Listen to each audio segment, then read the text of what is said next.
Seorang pekerja migran Indonesia atau yang akrab disebut TKW asal Subang, Jawa Barat yang saat ini berada di negara Turki diduga jadi korban tindak pidana perdagangan orang mengaku alami tindakan kekerasan yang dilakukan oleh majikannya di sana. Bukan hanya itu saja, wanita berusia 53 tahun bernama Kartika Sari tersebut juga mengaku jika gajinya selama setahun lebih belum dibayarkan. Dipicu persoalan yang dialaminya, akhirnya Kartika Sari sampaikan keinginannya lewat video yang dikirimkan melalui keluarganya. Dalam video yang diunggahnya, PMI asal Subang itu beberkan semua yang dialaminya di sana. Bukan hanya itu, nama-nama pihak yang disebut sebagai pemroses keberangkatannya, saat ini disebut tidak bertanggung jawab atas apa yang dialaminya itu. Dalam videonya, Kartika menyebutkan adanya pemalsuan dokumen sebagai syarat pemberangkatannya, di antaranya tanggal lahir di paspor dibuat lebih muda dari aslinya, di mana sesuai data asli yang tercatat di KTP yang berasal dari Disdukcapil. Kartika lahir tahun 1970. Namun di paspor tersebut dicetak tahun 1984.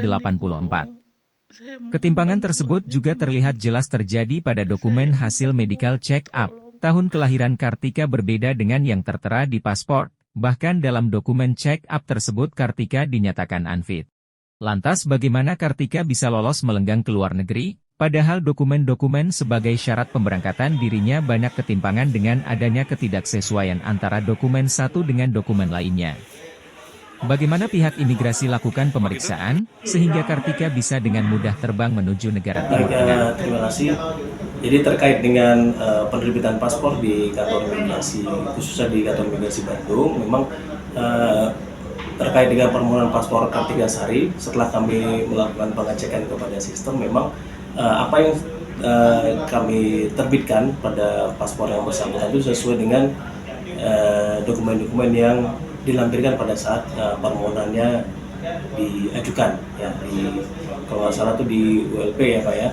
Itu memang dari KTP, kartu keluarga dan akta lainnya itu sudah sesuai dengan dokumen yang mereka serahkan pada saat proses pembuatan paspor pada tahun 2022.